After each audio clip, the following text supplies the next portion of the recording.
तो आज का प्रॉब्लम है find the minimum area to cover all ones. तो हमें एक ग्रिड दी हुई है, हमें उसमें 3 नॉन ओवरलैपिंग रेक्टेंगल्स ऐसे फाइंड करने हैं जिनका एरिया जो सम होगा एरिया का वो मिनिमम होगा, और ये जो रेक्टेंगल्स हैं वो सारे वंस को कवर कर रहे होंगे जितने भी ग्रिड में हैं। तो ये वाला एग्जांपल है जैसे, तो इसमें जो फर्स्ट रेक्टेंगल है पर्पल कलर का और दूसरा रेक्टेंगल है ब्लू कलर का, थर्ड रेक्टेंगल है ऑरेंज कलर का, तो जिसका सम है वो मिनिमम है इस समय, एंड दैट इज़ 5। सिमिलरली इस वाले के एग्जांपल में भी this orange grid orange rectangle, इसका जो एरिया है वो 3 है और इसका इसका 3 इंटू 3 प्लस 1 प्लस 1 5। तो ऐसे करके हमें रेक्टेंगल्स निकालने हैं और फिर उनका सम, हमें जो मिनिमम सम है वो रिटर्न करना है। मतलब इस केस में ऐसा भी हो सकता है कि हम ये वाला पूरा एरिया भी ले सकते हैं, बट हमें मिनिमम निकालना है। तो जो कल वाला क्वेश्चन था उससे रिलेटेड है ये, लेकिन नॉट मतलब थोड़ा सा ये कॉम्प्लेक्स है। कल वाला क्वेश्चन का जो पार्ट है, वो जो कॉम्प्लेक्स पार्ट है वो यूज़ होगा। ओके, तो ये समझते हैं कि हम किस तरीके से ग्रिड को स्प्लिट कर सकते हैं जिससे कि हमारे 3 रेक्टेंगल्स बन जाएँ जो कि नॉन ओवरलैपिंग हो और जो कि सारे वंस कवर कर रहे हों। तो एक तरीका ये है कि हम ग्रिड को टॉप वाला रेक्टेंगल और बाकी जो नीचे वाले रेक्टेंगल हैं उनको ऐसे स्प्लिट कर दें। दूसरा तरीका ये हो जाएगा। तीसरा तरीका है कि हम पूरा हॉरिजॉन्टली तीनों रेक्टेंगल को स्प्लिट करा हुआ है, और चौथा तरीका ये है कि वर्टिकली हमने स्प्लिट किया हुआ है, एक तरफ वर्टिकली बाकी दोनों को ऐसे स्प्लिट किया हुआ है। फिर ये वाला तरीका भी है कि दोनों इस तरफ आ जाते हैं, और ये तरीका भी है कि इसमें तीनों ही रेक्टेंगल्स हमारे वर्टिकली स्प्लिट है।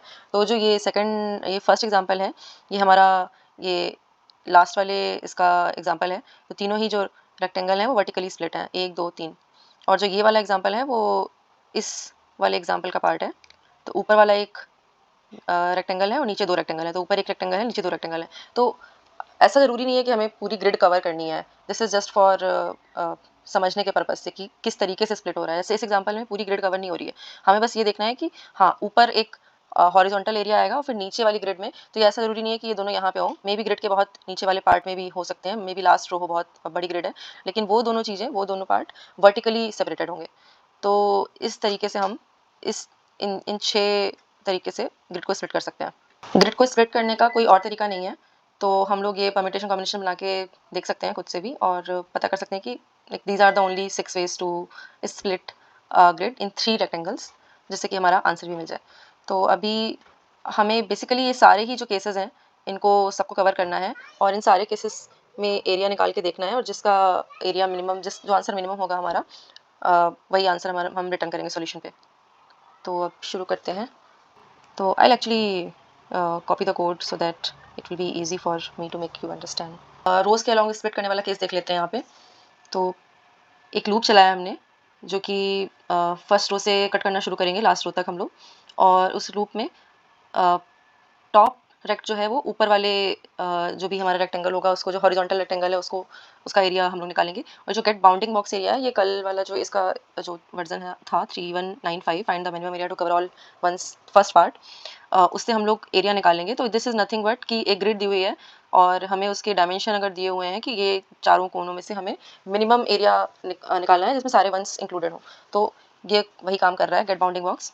और तो ये जो बॉटम रेक्टेंगल है वो भी सिमिलरली काम कर रहा है, बस हमने उसको नीचे वाले जितने भी बचे हुए हैं रोज़, उसको लेके किया हुआ है। तो हम लोग लूप चलाएंगे जब, तो पहले, जैसे ये तो थोड़ा सा छोटा एग्जांपल है, बट अगर हमारी बहुत सारी रोज़ होंगी तो पहली रो के बाद जो पहली रो है वो वाला टॉप रेक्टेंगल, और उसके बाद सेकंड रो से लेके लास्ट रो तक जितनी ग्रिड है हमारी वो बॉटम रेक्टेंगल है। सिमिलरली फिर सेकंड बार लूप चलेगा तो first 2 rows will be for the top rectangle, and जो लास्ट की रोज़ हैं सेकंड रो के बाद से, वो बॉटम रेक्टेंगल कैलकुलेट करने के लिए निकालेंगे। तो इसी तरह हम लोग टॉप और बॉटम रेक्टेंगल निकालेंगे। उसके बाद हम लोग 3 तरीके के यहाँ पे आंसर है। तो अगर हमने ये टॉप रेक्टेंगल वाला किया हुआ है काम, तो अभी हम लोग जो बॉटम वाला जो भी बचा हुआ है रोज़, उसको हॉरिजॉन्टली स्प्लिट कर रहे हैं। और अगर हमने बॉटम रेक्टेंगल वाला एरिया निकाल लिया है, तो हमारे पास 2 ऑप्शन हैं। तो हम ऊपर वाली जो रो है उसको हॉरिजॉन्टली स्प्लिट कर सकते हैं या वर्टिकली स्प्लिट कर सकते हैं। हॉरिजॉन्टली स्प्लिट मतलब कि ये वाली जो रो है उसको स्प्लिट कर दिया, हॉरिजॉन्टल रो को स्प्लिट कर दिया, और यहाँ पे जो ये ऊपर वाली 2 रोज़ हैं उनको वर्टिकली स्प्लिट कर, 2 वर्टिकल्स आ गए यहाँ पे। इसलिए बॉटम के पास ये 2 ऑप्शन है और ये टॉप के पास 2 ऑप्शन है, और फिर तीनों से ही जो हमें एरिया मिलेगा वो हम उसका मिनिमम एरिया निकाल के अपने मिनिमम एरिया से मैच कराएंगे और आंसर को अपडेट करेंगे। तो बेसिकली यही काम कर रहे हैं हम लोग मिनिमम एरिया में। तो यहाँ पे 3 बार, इसीलिए हमें ये जो करंट मिनिमम एरिया है वो, और जो टॉप रेक्टेंगल के साथ अभी ये वाला फंक्शन भी देखेंगे, स्प्लिट हॉरिजॉन्टल और स्प्लिट वर्टिकल, ये फंक्शंस भी बेसिकली बाउंडिंग बॉक्स को ही कॉल कर रहे हैं, बट किस तरीके से कॉल कर रहे हैं कि वो जो पर्टिकुलर एरिया है जो कि ये वाली रोज कवर करेंगी, उनको कैसे स्प्लिट करना है। अब उनको भी जैसे कॉलम वाइज अब स्प्लिट होना है। स्प्लिट हॉरिजॉन्टल है मतलब कि ये वाला है, तो कॉलम वाइज स्प्लिट होना है। तो इस कॉलम से लेकर के लास्ट कॉलम तक हम एक लूप चलाएंगे और हम पता करेंगे कि लेफ्ट एरिया क्या है, राइट एरिया क्या है, और उन दोनों एरिया और फिर उससे हम लोग उन दोनों एरियाज को सम करके और फिर उस जगह पे जो मिनिमम आंसर आएगा वो हम रिटर्न कर देंगे। तो इसका और इसका जो आंसर है वो हमें सेम मिल जाएगा। तो ये प्लस करने के बाद यहाँ से हमें ये वाला आंसर मिल जाएगा। सिमिलरली बॉटम वाले से भी हमें स्प्लिट हॉरिजॉन्टल और स्प्लिट वर्टिकल करके आंसर मिल जाएगा। तो ये वाले फंक्शंस भी अब देख लेते हैं स्प्लिट हॉरिजॉन्टल और स्प्लिट वर्टिकल कैसे काम कर रहे हैं। तो हमने स्प्लिट हॉरिजॉन्टल में ऊपर वाला एरिया तो हमने जैसे लेट से ये वाला दे दिया, ये वाला एरिया लेट से आ गया हमारा, है ना। और उसके बाद नीचे की पूरी हमने ग्रिड दे दी है इस स्प्लिट हॉरिजॉन्टल को कि अभी इसमें से लेफ्ट राइट करके लेके आओ ग्रिड को स्प्लिट करके कि व्हाटएवर इज द मिनिमम, उसको फिर ऐड करेंगे हम लोग अपने पूरे एरिया में। तो ये 2 रेक्टेंगल्स का एरिया निकाल रहा है ये वाला जो पार्ट है। तो अब इस पे जाएंगे स्प्लिट हॉरिजॉन्टल में, तो ये एग्जांपल लेंगे। तो 1 2 3 तो ये इसको स्प्लिट किया हुआ है। तो यहाँ पे कुछ नहीं है, बस कॉलम वाइज हम ट्रेवर्स करेंगे और कॉलम वगैरह भी हमें जो अलाउड है यहाँ पे हमने मिल जाएगा। वैसे तो सारे ही हैं क्योंकि हम लोग प्रॉपर स्प्लिट कर रहे हैं इसको। तो 0th कॉलम से लास्ट कॉलम तक, ठीक है। तो column start will be 0, column and will be the last column. और इसको हम लोग पूरा कॉलम वाइज शुरू करेंगे।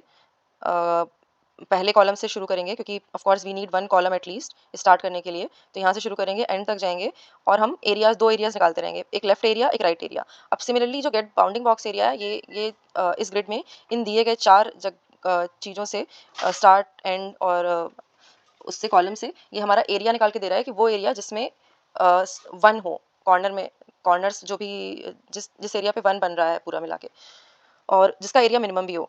तो ये कल वाला क्वेश्चन ही है। तो इससे हमारा वो आंसर निकल आएगा। लेफ्ट एरिया राइट एरिया जब निकल आएगा तो हम लोग हर पॉइंट पे जो मिनिमम आएगा हमारा आंसर उसको हम लोग अपडेट करते जाएंगे। ये वाला एग्जांपल देखते हैं। तो क्या हो रहा है कि अ, हम लोग जब लेफ्ट एरिया निकालेंगे तो पहले तो कॉलम 0 रहेगा हमारा। तो यहाँ से स्प्लिट कर रहे हैं तो एक एरिया आएगा 0 क्योंकि this does not have any one, और इसका आंसर आएगा 3 क्योंकि ये वाले रेक्टेंगल जो इसका एरिया है वो 3 है। फिर हम लोग सेकंड टाइम पे जब यहाँ से स्प्लिट करेंगे सेकंड कॉलम से, नीचे वाले रो की बात कर रहे हैं, तो इधर वाला जो एरिया है वो आएगा 1 और जो इधर वाला एरिया है वो भी आएगा 1। तो ये जो है हमारा 1 + 1 ये मिनिमम आंसर हो जाएगा। थर्ड केस में अगेन क्या होगा, हमारा यहाँ से स्प्लिट होगा, ये एक 1 हो जाएगा और एक ये 1 हो जाएगा। तो कहीं न कहीं जो हमारा ये बाउंडिंग बॉक्स वाला जो फंक्शन है वो उसको श्रिंक कर देगा किसी भी रेक्टेंगल एरिया को टू द पॉइंट जहाँ पे सारे वंस तो आ जाएँ लेकिन कोई भी एक्स्ट्रा जीरो ना आए। तो वो मिनिमम एरिया जहाँ पे सारे वंस हों। तो इसका यही काम है बाउंडिंग बॉक्स एरिया का। इसीलिए दिस विल वर्क।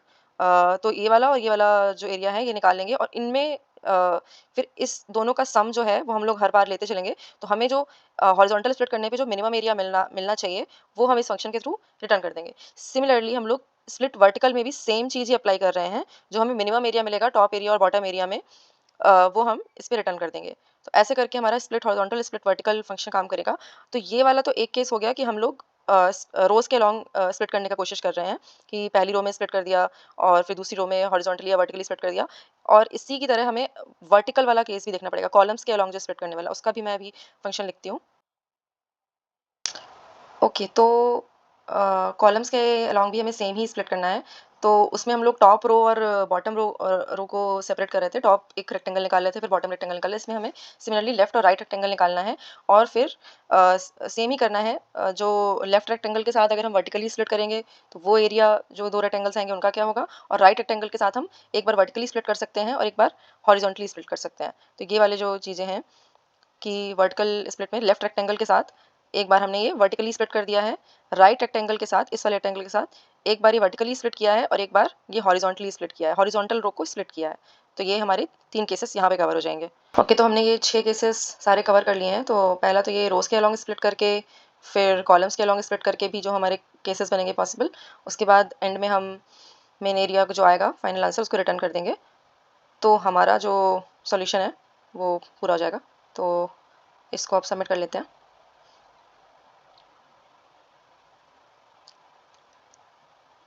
ओके, अगर टाइम कॉम्प्लेक्सिटी की बात करें यहाँ पे, तो ये जो मिनिमम सम वाला फंक्शन है, ये रोज़ एम रोज़ है हमारी टोटल यहाँ पे। तो एम टाइम उसके बाद ये वाली चीज़ें कॉल हो रही हैं। तो एक बार तो ये एम इंटू एन कॉल हो रहा है इसकी वजह से और इसकी वजह से। और उसके बाद ये जो स्प्लिट फंक्शंस हैं वो जो हैं m इंटू n, और रोज वाइज भी स्प्लिट हो रहा है और कॉलम वाइज भी स्प्लिट हो रहा है। तो जो रोज वाइज स्प्लिट हो रहा है उसके लिए m, प्लस जो कॉलम वाइज स्प्लिट हो रहा है उसके लिए m इंटू n। तो जो यहाँ पे ये है, कहाँ गया ये स्प्लिट हॉरिजॉन्टल, तो ये बाउंडिंग बॉक्स को कॉल कर रहा है, लेकिन ये भी यहाँ पे एक लूप चला रहा है नंबर ऑफ कॉलम्स को लेकर के। सिमिलरली वर्टिकल भी ये नंबर ऑफ रोज को लेकर के लूप चला रहा है। तो m square n plus n square m, ये दोनों कॉम्प्लेक्सिटी ऐड हो जाएंगी यहाँ पे। और ये रो वाइज भी हम स्प्लिट कर रहे हैं प्लस कॉलम वाइज भी स्प्लिट कर रहे हैं इस चीज़ को। तो सेम थिंग हमारी यहाँ पे अब कॉलम के लिए भी होगी। तो ये जो है हमारी टोटल टाइम कॉम्प्लेक्सिटी होगी। ओके, तो yeah, I think that was all for this video, and I'll see you next one. Bye bye.